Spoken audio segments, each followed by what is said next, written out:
Hi hello నమస్తే. నేను బాగున్నాను. మీ అందరూ బాగుండాలని మనస్ఫూర్తిగా కోరుకుంటున్నాను. అవును, ఈ ప్రపంచాన్ని జయించాలంటే ఏం కావాలి? ఈ డౌటే ఒక యోధుడికొచ్చింది. ఆ యోధుడు అవును, ఏం కావాలి అని తెలుసుకోవాలంటే ముందు షేర్ కొట్టేయండి వీడియో. అయితే అనేక యుద్ధాలు గెలిచిన ఒక యోధుడు ఇంకా అతని ముందు ఒకే ఒక యుద్ధం ఉంటుందన్నమాట. అది గెలిస్తే సామ్రాట్ అయిపోతాడు. అది గెలవాలంటే సీక్రెట్ తెలుసుకోవాలని చెప్పి ఒక పెద్దాయన, ఒక గురువుగారు ఉంటారు.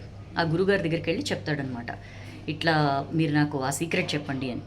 అయితే ఆ గురువుగారు కనీసం ఇతని వైపు కూడా చూడకుండా కూర్చో, చాయ్ తాగుదు కానీ అని చెప్పి మెల్లగా లేచి, చాలా పెద్ద ఆయన మెల్లగా లేచి చాయ్ పోస్తాడనమాట. చాలా మెల్లగా చాయ్ పోసిన తర్వాత ఓ పక్క అతనికి కోపం వస్తూ ఉంటుంది. నేనేంటి గెలవాలి లైఫ్లో అని చెప్పి అడిగితే ఈయనేంటి మెల్లగా చేస్తాడు అని.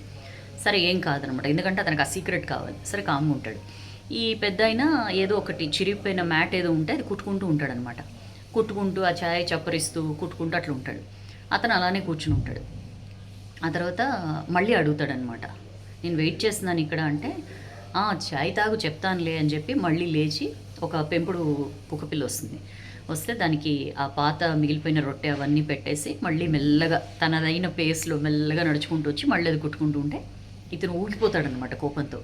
ఒక్కసారి బెంచ్ ఆ టేబుల్ మీద ఇట్లా చేతులు ఇలా కొట్టేసి, ఏమనుకుంటున్నారు మీరు, నేను ఇక్కడ కూర్చున్నాను, నేను సామ్రాట్ని అవుదామని, దానికి ఒక్కటే యుద్ధం మిగిలింది, దానికి సక్సెస్ సీక్రెట్ ఏంటో చెప్పమంటే మీరేంటి అసలు మీదైన స్టైల్లో ఇట్లా వెయిట్ చేయిస్తారు నన్ను అని చెప్పంటే, అప్పుడు ఆ గురుగారు ఒక చిన్న నవ్వు నవ్వి, నువ్వు వందల మందిని మట్టి కరిపించి ఉంటావు కదా నీ యుద్ధాల్లో, ఇంకా ముందున్న యుద్ధంలో కూడా ఇంకా మట్టి కరిపించబోతున్నావు, కానీ ఒక ముసలాడు కాటికి కాలు చాచుకుని ఒక ముసలాడి ముందు నిన్ను నువ్వు కంట్రోల్ చేసుకోలేకపోయావు, నీకు అర్థమై ఉంటుంది సక్సెస్ సీక్రెట్ ఏంటో అని చెప్పి నవ్వేసి తను పందాన్ని చేసుకుంటూ ఉంటాడనమాట. కోపం వచ్చేస్తుంది తనకి, ఈ యోధుడికి. అసలు ఏదైనా చేయాలనుకుంటాడు కానీ ఆగిపోతాడనమాట. వెళ్తాడు, కొంతకాలం తర్వాత తెలుస్తుంది ఏంటంటే అతను యుద్ధం గెలిచి సామ్రాట్ అయ్యాడు అని. అయితే ఇందులో అతను దేన్ని తన దగ్గర ఉన్న లేఖన ఏంటనేది అర్థం చేసుకున్నాడు. ఏంటంటే తనని తాను కంట్రోల్ చేసుకోలేకపోవడం. మనలో చాలామందికి మనం ఎంతసేపు మన ఇలా ఉండడానికి లేదా మన ఎదుగుదలకు అడ్డుపడుతున్నది బయట వాళ్ళు, శత్రువులు, ఇంటి ఎదురుగా వాళ్ళు, చుట్టాలు, ఇంట్లో వాళ్ళు, ఇట్లా రకరకాల అపోహల్లో ఉంటామండి. కాదు, మనల్ని మన ప్రోగ్రెస్ని అడ్డుకుంటుంది మనమే. మన లోపల ఉన్న ఎమోషన్స్, భావోద్వేగాలు, కోపము లేకపోతే ఇట్లాంటి వాటిని మనం ఎప్పుడైతే అదుపు చేసుకోగలుగుతాం, ఎప్పుడైతే కంట్రోల్లో పెట్టుకోగలుగుతామో ఆటోమేటిక్గా సక్సెస్ మనది అవుతుంది.